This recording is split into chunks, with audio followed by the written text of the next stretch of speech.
ஜப்பானில் இருக்கக்கூடிய மக்கள் நிச்சயமாக யோசிச்சிருப்பாங்க, என்னடா இது நம்ம நாட்டில் மட்டும் இவ்வளவு பிரச்சனைகள் தினந்தோறும் அரங்கேறிக்கிட்டு இருக்கே அப்படிங்கிற மாதிரி. ஒரு பக்கம் அரசியல் நிலையற்ற தன்மை, இன்னொரு பக்கம் இயற்கையினுடைய சீற்றம். இந்த ரெண்டு பிரச்சனைனால நித்தம் ஜப்பான் மக்களுக்கு நிம்மதியே இல்லை. தூக்கத்தை தொலைத்துவிட்டு அவர்கள் கடந்த 2 நாட்களாக அனுபவித்த துயரங்களை தான் இந்த வீடியோ விளக்க போகுது. நிலநடுக்கம் ப்ளஸ் சுனாமிக்கான எச்சரிக்கை அப்படிங்கிறது ஜப்பானுக்கு கொடுத்துருக்காங்க. டீட்டெயில் ரிப்போர்ட்டாக பேசுவோம், வாங்க பார்க்கலாம் உறவுகளே. இது Prasad signature media broadcasting private limited. நீங்க நியூஸ் ரீடரா மாறணுமா, கண்டென்ட் கிரியேட்டரா உருவாகணுமா, சேட்டலைட் சேனல்ல ரிப்போர்ட்டரா வேலை பார்க்கணுமா, டாக்குமெண்ட்ரி மேக்கிங்ல இருந்து ஜேர்னலிசம் பற்றிய முழுமையான பயிற்சி பெற உங்களுக்கான அருமையான வாய்ப்பு. எங்களை தேடி வாங்க. ஆன்லைன் மற்றும் நேரடி பயிற்சி வகுப்புகளும் சர்டிபிகேட் கோர்ஸாவே கத்துத்தரும். மீடியா துறையில் 10 ஆண்டுகளுக்கு மேல அனுபவம் உள்ளவர்கள் பயிற்சி கொடுப்பார்கள். வாய்ஸ் ஓவர் தொடங்கி வாய்ஸ்லெஸ் பீப்புளுக்காக உங்களை சிறந்த ஜேர்னலிஸ்டா உருவாக்க வேண்டியது எங்களோட பொறுப்பு. ஸ்கூல்ஸ் அண்ட் காலேஜஸ்ல ஜூனியர் ஜேர்னலிஸ்ட்ங்கிற பேர்ல ஒர்க் ஷாப்பும் கண்டக்ட் பண்ணி கொடுக்கிறோம். மோட்டிவேஷனல் ஸ்பீக்கரா கடந்த 15 ஆண்டுகளா கல்வி நிறுவனங்களுக்கு நிகழ்ச்சிகளும் நடத்தி தரோம். தொடர்புக்கு 9944790333 94493594 prasad@gmail.com. உங்களுடைய தொழில் சம்பந்தமான விளம்பரங்களை நமது சேனலில் ஒளிபரப்ப உங்களுக்கான அருமையான வாய்ப்பு. கடந்த ஞாயிற்றுக்கிழமை அரசிடமிருந்து ஒரு அறிவிப்பு வருது. ஜப்பானுடைய வானிலை ஆய்வு மையம் கொடுத்திருக்கக்கூடிய அறிவிப்பு. வடகிழக்கு கடற்கரையினுடைய 80 கிலோமீட்டர் தொலைவில் டொக்கோக்கு அப்படின்னு சொல்லிட்டு ஒரு பகுதி, அந்த பகுதியில் இருந்து 40 இருந்து 50 சென்டிமீட்டர் அளவிற்கு அலைகள் ரொம்ப பெரிய லெவலில் எழும்பும், சுனாமி எச்சரிக்கை விடப்படுகிறது, கரையோரத்தில் இருக்கக்கூடிய 1,00,000 மக்கள் உடனடியாக வெளியேறுங்கள் அப்படின்னு அறிவிப்பு. மக்கள் எல்லாம் பதறிட்டு வெளியில் ஓடுறாங்க. இந்த செய்தி அப்படிங்கிறது சண்டே பெரிய அளவில் பேசு பொருளாக இல்லை, மண்டேவும் பெரிய அளவில் பேசு பொருளாக இல்லை. ஆனால் டியூஸ்டே மார்னிங் ஒரு பெரிய அளவிலான ஒரு பாதிப்புங்கிறது ஜப்பானுக்கு உண்மையிலேயே இருக்குங்கிறத மக்கள் உணர ஆரம்பித்து ஓடுறாங்க. காரணம் என்னென்னா, அங்கே இருக்கக்கூடிய ஹோன்சேகவ் அப்படின்னு சொல்லிட்டு ஒரு பகுதி, அதற்கு தெற்கே 122 கிலோமீட்டர் தொலைவில் ஒரு பெரிய நிலநடுக்கம் ஒன்று ஏற்படுது. ஏற்கனவே ஏற்பட்டு இருக்கக்கூடிய நிலநடுக்கம்ங்கிறது அவங்களுக்கு சாதாரணமானது. நம்ம ஊரில் லைட்டாக ஒரு ஷேக் ஆச்சு அப்படின்னா பெரிய லெவலில் பயந்து செய்திகள்லாம் பயங்கரமாக வரும். பட் ஜப்பானில் அந்த நிலநடுக்கம் அப்படிங்கிறது அவ்வப்போது உணரப்பட்டுக்கிட்டே இருக்கும். அதனால் பெருசாக ரியாக்ட் பண்ணிக்க மாட்டாங்க. பட் ரிக்டர் அளவுகோலில் 7.6 அப்படிங்கிற அளவிற்கு பதிவாயிருக்கு இந்த நிலநடுக்கம். இதன் காரணமாக மக்கள் தங்களுடைய வீடுகளை விட்டு வெளியில் ஓடி வந்தாங்க. லாஸ்ட் இயர் 7.1 தான் வந்திருந்தது, இந்த வருஷம் 7.6 அப்படிங்கிற அளவிற்கு வந்திருக்கு. இதன் காரணமாக தான் மக்கள் பெரிய அச்சத்துக்கு உள்ளானாங்க. எப்போவுமே நம்ம இருக்கக்கூடிய வீடுகளில் இன்றைக்கி எல்லாருடைய வீடுகள்லையுமே சிசிடிவிங்கிறது பொருத்தப்பட்டிருக்கு. இந்த நிலநடுக்கத்தினுடைய உணர்வு அப்படிங்கிறது முக்கியமாக வீடுகளில் அதிகமான அளவில் பாதிச்சிருக்குன்னு சொல்கிறாங்க ஜப்பானில்.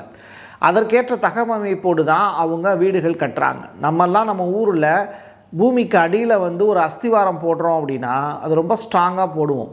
பட் ஜப்பானில் அதையும் தாண்டி தரைக்கு மேலே லிஃப்ட் பண்ணக்கூடிய அளவிற்கு தான் வீடுகளையே கட்டுவாங்க.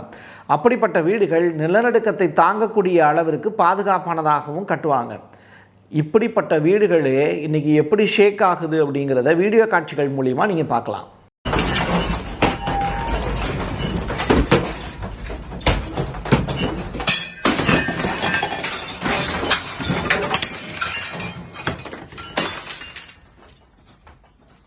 நம்மளாம் நினச்சிக்கிட்டு இருக்கோம் வீட்டிலையே இவ்வளோ ப்ராப்ளம்னா, நீங்கள் ரோட்டுக்கு பாருங்கள் என்ன மாதிரியான சுச்சுவேஷன் இருக்கும். கரண்ட்டு கம்பி இருக்குல்ல, அதெல்லாம் தரைக்கு கீழே நம்மளாம் லே பண்ணிட்டோம். பட் ஜப்பானில் இன்னமும் சில இடங்களில் தரைக்கு மேலே கரண்ட்டு கம்பி போயிட்டே தான் இருக்குது. அந்த கரண்ட்டு கம்பி படுற பாடு, அந்த ரோடு படுற பாடை பாருங்கள், பார்க்கவே சகிக்கலை.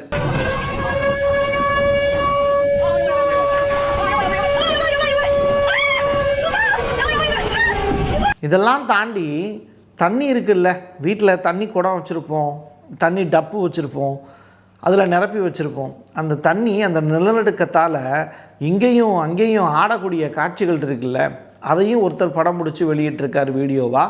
ஒரு வீட்டில் உட்காந்து டின்னரோ லஞ்சோ ஏதோ ஒன்று சாப்பிட்டுக்கிட்டு இருக்காங்க. அப்படிப்பட்ட நேரத்தில் தான் அங்கே நிலநடுக்கம் ஏற்பட்டிருக்கு. இதன் காரணமாக ஃப்ரிட்ஜை பிடிச்சவன் ஃப்ரிட்ஜை பிடிச்ச முடியுமா இருக்கான், இன்னொரு புறம் டைனிங் டேபிளை பிடிச்சவன் அதை பிடிச்ச முடியுமா இருக்கான், சாப்பிட்டுக்கிட்டு இருந்தவன் வாயை மெண்டுக்கிட்டே அவனுடைய வேலையை சிறப்பாக செஞ்சுக்கிட்டு இருக்கான். இப்படி ஜப்பானிய மக்கள் தங்களுக்கு தேவையான விஷயங்களை தங்களுக்கு தாங்களே நிறைவேற்றிக்கக்கூடிய வேலையில் நிலநடுக்கத்துலையும் செஞ்சுக்கிட்டு இருக்காங்க. குட்டி கார் தான் இங்கே வச்சுருப்பாங்க, மனிதர்களே இங்கே குட்டியாக தான் இருப்பாங்க. ஒரு குட்டி மனிதர்களுக்கு இவ்வளவு பெரிய சுமையா அப்படின்னு கேட்கக்கூடிய அளவுக்கு தான் ஜப்பானுடைய நிலநடுக்கம் அவங்களுடைய வாழ்க்கையில் பெரிய தாக்கத்தையே ஏற்படுத்தியிருக்கு.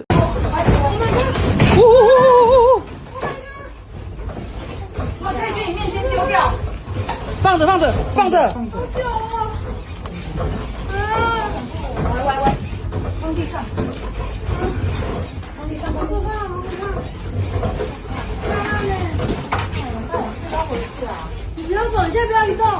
对啊，你不要走啊！我要坐，怎么那么久啊？哦，那在那个温泉的人怎么办？对啊，好久哦。好恐怖哦！二姐自己在房间呢。绿卡有一波了，你打给他。已经没有视讯，没有那个了。要不要去1楼啊？Oh my god！ 哇 ！Oh my god！ 我可以给你面线丢掉。放着。好久哦。放地上。好可怕，好可怕。下烂呢。我是不是要回去啊？你不要走，你现在不要移动。对啊，你不要走啊。我要坐，怎么那么久啊？那在那个温泉的人怎么办？对啊，好久哦，还打开，他二姐自己在房间呢。வீடுகள்லாம் இங்கே டோட்டலாக இடிஞ்சு விழுந்துருச்சு. நிறையா வீடுகள் வந்து இழந்திருக்காங்க. கிட்டத்தட்ட 50,000க்கும் மேற்பட்ட மக்கள் வீடுகளை இழந்து தவிக்கிறாங்கங்கிற செய்தி. அதோடு சேர்த்து நான் இதை இமேஜாக நீங்கள் பார்த்துட்டீங்க. இப்போ வீடியோவாக ஒரு காட்சி பாருங்கள். மீன் தொட்டி இருக்குல்ல, அதுக்குள்ளே மீன் இருக்குது. அந்த மீன் படுற பாடு நீங்கள் உங்கள் வீடு ஜப்பான்லலாம் மீன் தொட்டியை வைக்கக்கூடாது போல், கடலுக்குள்ளே விட்டுறணும் போல். ஏன்னா அப்பப்போ நிலநடுக்கம் வந்துச்சு அப்படின்னா மீன் தொட்டி கண்ணாடி அது டபார்னு உடஞ்சிருமே. இந்த மாதிரி இப்படிப்பட்ட நேரத்தில் அந்த நாட்டினுடைய தலைவர்கள் பேசினாங்கன்னா அந்த மக்களுக்கு ஒரு ஆறுதலாக இருக்கும். அந்த அளவில் பிரதமர் டகாய்ச்சி அப்படிங்கிற அந்த லேடி இப்போது மைக்கை பிடிச்சி பேசியிருக்காங்க. மக்களுக்கு நம்பிக்கை கொடுக்கக்கூடிய வகையில் ஹியூமன் லைஃப் அதுதான் என்னுடைய ஃபஸ்ட்டு ப்ரையாரிட்டி அப்படிங்கிற விஷயத்த சொல்லியிருக்காங்க. பாதிக்கப்பட்டிருக்கக்கூடிய பொருட்களையோ இல்லை நிலநடுக்கத்தால் ஏற்பட்டிருக்கக்கூடிய சேதங்கள் பற்றியோ அவங்க கவலைப்படலை. அதே நேரத்தில் மக்களுடைய உயிர் தான் முக்கியம், அதை காப்பாற்றுறதுக்கு என்ன செய்யணுமோ அதை செய்யுங்க அப்படின்னு சொல்லியிருக்காங்க. இந்த அனௌன்ஸ்மெண்ட் அப்படிங்கிறது நிச்சயமாக சுனாமிக்கான எச்சரிக்கை அப்படிங்கிறது விடப்பட்டப்போ அவங்க பேசினது. அடுத்து வித்தின் 3 or 4 ஹவர்ஸில் அவங்களுடைய அந்த சுனாமிக்கான எச்சரிக்கை வந்து திரும்ப பெறப்பட்டது. அதற்குள்ளே அங்கே இருக்கக்கூடிய கடற்கரையோரத்தில் இருக்கக்கூடிய மக்கள் எல்லாமே அப்புறப்படுத்தப்பட்டாங்க, பாதுகாப்பான இடத்துக்கு போயிட்டாங்க. கடல் அலைகளும் 50 சென்டிமீட்டர் அளவிற்கு உயர மேலையும் கீழையும் போயிட்டு வந்ததுனால மக்கள் அதை படம் பிடிச்சி இப்போ வெளி உலகத்துக்கு காட்டிக்கிட்டு இருக்காங்க.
இப்படிப்பட்ட நேரத்தில் புகுஷிமா அப்படின்னு அங்கே ஒரு டாய்ச்சி அப்படிங்கிற ஒரு அணுமின் நிலையம் இருக்குது. கதிரியக்க கழிவு நீரை அப்பப்போ வெளியிடுவாங்க. ஆனால் இந்த மாதிரி நேரத்தில் அதை ஃபுல்லாக ஸ்டாப் பண்ணிட்டாங்க அப்படிங்கிற தகவல். அந்த அணுமின் நிலையமும் இப்போது நிறுத்தி வைக்கப்பட்டிருக்கு அப்படிங்கிறது. ஜப்பானில் இருக்கக்கூடிய அணுமின் நிலையங்களாகட்டும் அனல்மின் நிலையங்களாகட்டும் இதெல்லாம் மூடக்கூடிய காலகட்டம் நெருங்கிருச்சு. ஒட்டுமொத்த தேசத்தையுமே பால்படுத்தக்கூடிய நிகழ்வுங்கிறது அங்கே இருக்கக்கூடிய இந்த அணுமின் நிலையங்கள் தான். ஒரு பீரியடில் ஒரு பெரிய நிலநடுக்கமோ இல்லை சுனாமியோ வந்தது அப்படின்னா அந்த சுனாமியால் அந்த ஒட்டுமொத்த தேசமும் இந்த அணுமின் நிலையத்தால் பாதிக்கப்படுறதுக்கு பெரிய அளவில் வாய்ப்புகள் இருக்குது. நம்மளாம் ரோடுகளில் போகும்போது அந்த சாலை நம்மளுடைய ஆட்சியாளர்களால் பேர்ந்து போயிருக்கும். காரணம் என்ன அப்படின்னா சரியாக ரோடு போட்டிருக்க மாட்டாங்க. நம்ம நடந்து போகிறதுக்கான வாய்ப்பு கூட அந்த இடத்துல இருக்காது. பட் எலெக்ஷன் வருதுங்கிறதுனால இன்றைக்கி தேதிக்கு எல்லா இடங்கள்லையும் சாலைகள் போடப்பட்டுக்கிட்டே இருக்குது. தமிழ்நாட்டில் இந்தியா லெவல்லையும் இதே மாதிரி ஒவ்வொரு தேசத்துலேயும் ஒவ்வொரு மாநிலத்திலையும் இருக்கக்கூடிய சுச்சுவேஷன் இப்படி தான் இருக்குது. அதிகாரிகளும் சரி அரசாங்க ஊழியர்களும் சரி அவங்களுக்கு மேலே இருக்கக்கூடிய ஆட்சியாளர்களும் சரி இப்படி தான் பண்ணுறாங்க. பட் ஜப்பானை பொறுத்தளவில் அங்கே நிலநடுக்கத்தால் ரோடுகள் பெயர்ந்தெடுக்கப்பட்டிருக்கு. நீங்கள் கடந்த ஆண்டு ஒரு வீடியோ ஒன்று வெளியாச்சு. ஆப்பிரிக்காவினுடைய காங்கோ பகுதியை தாண்டி இருக்கக்கூடிய ஒரு தேசம், அது முழுவதுமாக ஒரு பெரிய நிலப்பரப்பு அப்படியே பொளந்தது. நிலம் பொளந்தது. இந்த வார்த்தை ரொம்ப முக்கியமானது. பிளவு அப்படிங்கிறது வேற, இப்போ நான் உச்சரித்த வார்த்தைங்கிறது வேற. ஒட்டுமொத்த நிலமுமே பிளந்து காணப்படுகிறது. அப்படின்னா என்ன? புதிதாக ஒரு கண்டமே உருவாக போகுது அப்படின்னு சொல்கிறாங்க. இனிமேல் இருக்கக்கூடிய கண்டங்களின் லிஸ்ட்டில் புதிதாக ஒரு கண்டம் உருவாக போகுது. அந்த கண்டத்துக்கு பேர் வைக்கிறதுக்கு இப்போ ஆராய்ச்சியாளர்கள் தேடிக்கிட்டு இருக்காங்க. ஒருபுறம் பனிப்பாறைகள் எல்லாம் உருகி ஓடிக்கிட்டு இருக்கு. இதன் காரணமாகவும் கண்டங்களுடைய பிரிவு அப்படிங்கிறது நிச்சயமாக இருக்கும்னு சொல்கிறாங்க. ஜப்பான் அதனுடைய ஆரம்ப கட்டத்தில் இருக்குது அப்படிங்கிறது தான் இந்த காட்சிகள் நமக்கு விளக்குது. தொடர்ச்சியாக இது மாதிரியான பாவப்பட்ட மக்களை பற்றி பேசக்கூடிய நிகழ்வுகளும் அரங்கேறுது. அதே நேரத்தில் ஜப்பான் சீனாவுக்கு எதிராக செயல்பட்டு இப்போ போர் மேகங்களாலையும் சூழப்பட்டிருக்கு. தைவான்கிற கண்ட்ரியை சீனா பிடிச்சா என்ன பிடிக்காட்டி என்ன, அமெரிக்கா ஆடக்கூடிய ஆட்டத்துக்கு ஜப்பானுடைய அரசு அடிபணிந்து போவது அந்த மக்களை மேலும் அரசியல் பாதைகளையும் மனசை சோர்வடைய வச்சிருக்கு. ஆட்சியாளர்கள் திறம்பட ஆட்சி செஞ்சாங்க அப்படின்னா மாதம் மும்மாறி பொழியும் அப்படின்னு நம்முடைய வரலாற்று பதிவுகள்லாம் இருக்குது. ஜப்பானில் இப்போது அப்படிப்பட்ட நிலை இல்லை போல. என் கையெழுத்து என் மக்களுக்கானது உறவுகளே. மீண்டும் ஒரு பதிவில் சந்திக்கலாம். நன்றி, வணக்கம். Prasad signature media broadcasting private limited. நீங்க நியூஸ் ரீடரா மாறணுமா, கண்டென்ட் கிரியேட்டரா உருவாகணுமா, சேட்டலைட் சேனல்ல ரிப்போர்ட்டரா வேலை பார்க்கணுமா, டாக்குமெண்ட்ரி மேக்கிங்ல இருந்து ஜேர்னலிசம் பற்றிய முழுமையான பயிற்சி பெற உங்களுக்கான அருமையான வாய்ப்பு. எங்களை தேடி வாங்க. ஆன்லைன் மற்றும் நேரடி பயிற்சி வகுப்புகளும் சர்டிபிகேட் கோர்ஸாவே கத்துத்தரும். மீடியா துறையில் 10 ஆண்டுகளுக்கு மேல அனுபவம் உள்ளவர்கள் பயிற்சி கொடுப்பார்கள். வாய்ஸ் ஓவர் தொடங்கி வாய்ஸ்லெஸ் பீப்புளுக்காக உங்களை சிறந்த ஜேர்னலிஸ்டா உருவாக்க வேண்டியது எங்களோட பொறுப்பு. ஸ்கூல்ஸ் அண்ட் காலேஜஸ்ல ஜூனியர் ஜேர்னலிஸ்ட்ங்கிற பேர்ல ஒர்க் ஷாப்பும் கண்டக்ட் பண்ணி கொடுக்கிறோம். மோட்டிவேஷனல் ஸ்பீக்கரா கடந்த 15 ஆண்டுகளா கல்வி நிறுவனங்களுக்கு நிகழ்ச்சிகளும் நடத்தி தரோம். தொடர்புக்கு 9944790333 94493594 prasadsignature@gmail.com. உங்களுடைய தொழில் சம்பந்தமான விளம்பரங்களை நமது சேனலில் ஒளிபரப்ப உங்களுக்கான அருமையான வாய்ப்பு.